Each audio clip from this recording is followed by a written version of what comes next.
Bapak, Ibu, dan saudara-saudara yang terkasih di dalam Tuhan Yesus Kristus, bertemu kembali dengan acara Renungan Malam Gereja Kristen Jawa Semarang Timur. Hari ini Senin 24 Januari tahun 2022.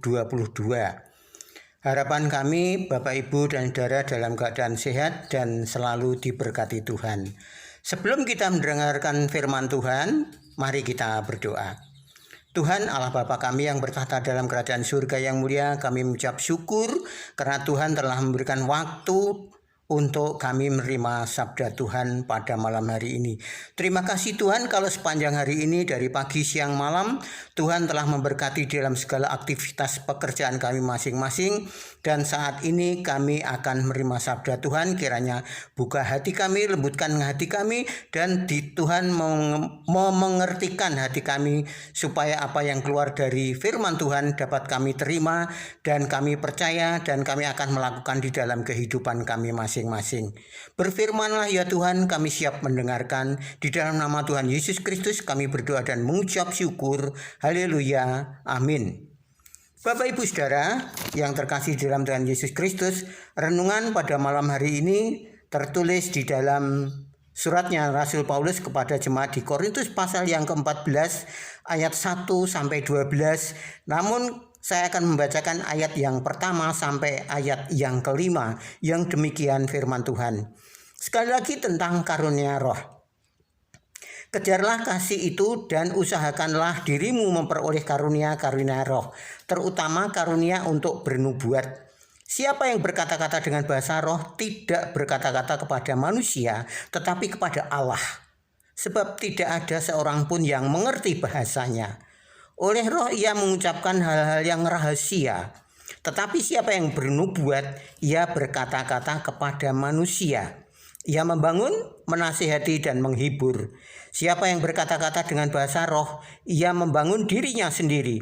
Tetapi siapa yang bernubuat, ia membangun jemaat. Aku suka supaya kamu semua berkata-kata dengan bahasa roh.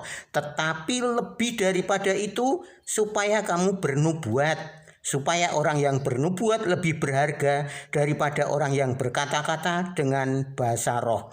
Kecuali kalau orang itu juga menafsirkannya sehingga jemaat dapat dibangun. Demikian sabda Tuhan. Yang berbahagia ialah Bapak, Ibu, Saudara yang mendengarkan firman Tuhan ini sungguh-sungguh percaya dan ingin sekali belajar melakukan di dalam kehidupan sehari-hari. Tema pada malam hari ini ialah Roh Kudus memberikan kuasa untuk mengajar. Nah, Bapak, Ibu, dan saudara-saudara yang terkasih di dalam Tuhan Yesus Kristus, sebetulnya ayat ini sudah sangat familiar untuk kita sekalian, untuk kita semua yang sering mendengarkan firman Tuhan, yaitu berkaitan dengan karunia untuk bernubuat dan karunia untuk berbahasa roh.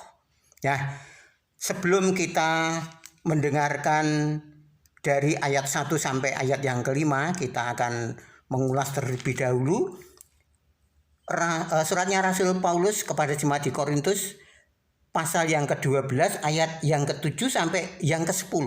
Di sana dikatakan bahwa yang akan menerima kuasa karunia dari Tuhan yaitu orang-orang yang mencari dan yang mau dipakai oleh Tuhan untuk melayani, menghibur, dan membangun jemaat agar semua itu Tuhan dipermuliakan.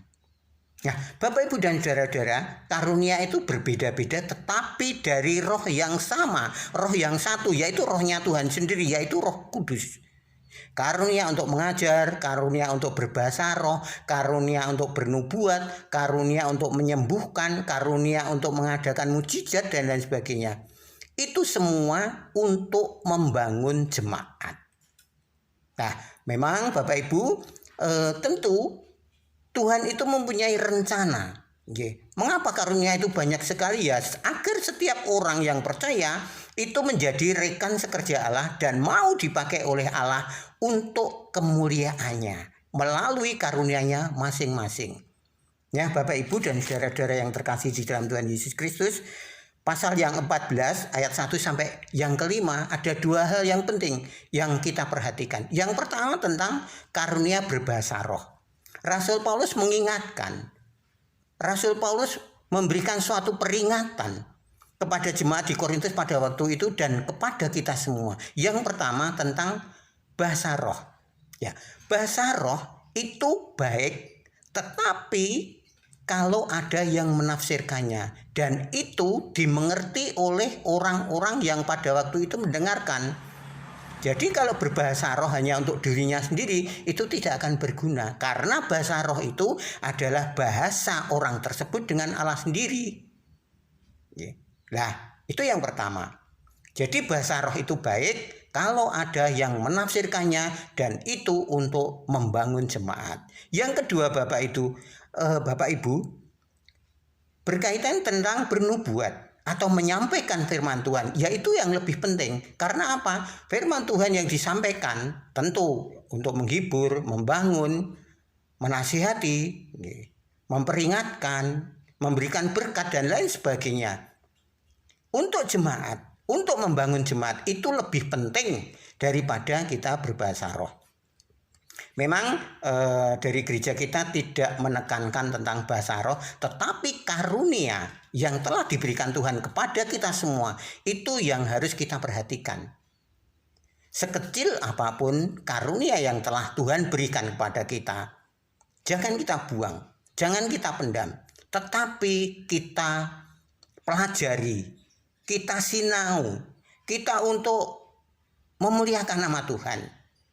Sekecil apapun Bapak itu, dan itu saya percaya berguna bagi orang lain, karena karunia itu berbeda-beda, tidak hanya untuk mengajar, tidak hanya untuk bernubuat, tidak hanya untuk menolong orang, tetapi semuanya itu penting. Sekecil apapun itu penting, dan itu diperlukan oleh orang-orang yang belum mengenal Allah, yang melalui kita semua yang telah dipanggil, diberi karunia. Itu tidak hanya untuk diri kita sendiri, tetapi untuk membangun jemaat, untuk mengajar. Ya, mengajar itu bukan hanya formal di dalam pendidikan. Di sini diarahkan Rasul Paulus secara rohani. Seperti waktu peristiwa turunnya Roh Kudus, itu dimengerti oleh semua orang. Dari roh yang satu, rohnya Tuhan. Isinya apa Bapak Ibu? Tentang nubuat itu. Kalau pada waktu itu turunnya turunnya Roh Kudus, itu mengingatkan kembali akan peristiwa penyaliban Tuhan Yesus, pekerjaan Tuhan Yesus menjadi juru selamat untuk menyelamatkan semua orang yang percaya kepadanya. Memang kalau kita membaca suratnya Rasul Paulus kepada jemaat di Korintus ini tidak diterangkan bahasa roh itu bahasa yang seperti apa, tujuannya apa, tidak secara detail kita mengetahuinya, tetapi dari karunia yang berbeda-beda kita akan tahu bahwa kita akan dijadikan kawan sekerja Allah, kita menjadi alat Allah, kita menjadi sarana untuk kepanjangan tangan Allah untuk menyelamatkan orang-orang yang belum percaya kepada Tuhan menjadi percaya kepada Tuhan. Apalagi bagi orang-orang yang sudah mengikut Kristus. Mari Bapak Ibu, sekecil apapun karunia yang telah kita terima, tidak akan kita simpan, tetapi akan kita pelihara, akan kita pelajari, akan kita sampaikan kepada orang-orang supaya jemaat kita itu terbangun, pasamuan kita itu terbangun melalui keberadaan kita masing-masing. Roh Kudus akan memberikan satu kemampuan kepada orang-orang yang mau dipakai untuk mengajar, untuk menyampaikan firman Tuhan kepada orang-orang yang belum mengerti siapa itu Kristus. Untuk itu sekali lagi Bapak Ibu dan saudara-saudara, kiranya firman ini mengingatkan kepada kita semua bagaimana kita akan menerima karunia itu, kita pertanggungjawaban kepada Bapa di surga, kepada Tuhan Yesus, kepada kuasa Roh Kudus. Karena orang yang diberikan karunia tetapi tidak dilakukannya akan diambil. Untuk itu, mari kita melakukan karunia-karunia itu untuk kebesaran nama Tuhan dan untuk membangun jemaat. Kiranya firman Tuhan yang sangat singkat ini berguna bagi kita semua dan mengingatkan bagi kita semua. Tuhan Yesus memberkati. Amin. Mari kita berdoa.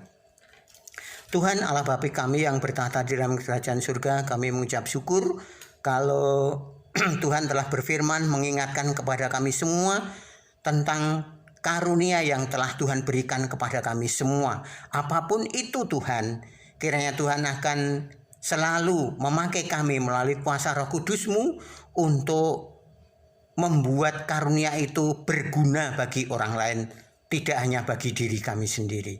Ampuni dosa dan kesalahan kami ya Tuhan, dan kami akan beristirahat. Kiranya Tuhan menjagai kami dan memberkati kami, dan besok pagi kami bisa bangun kembali dengan tubuh yang sehat, diberkati Tuhan untuk melakukan aktivitas kami dan untuk memuliakan nama Tuhan.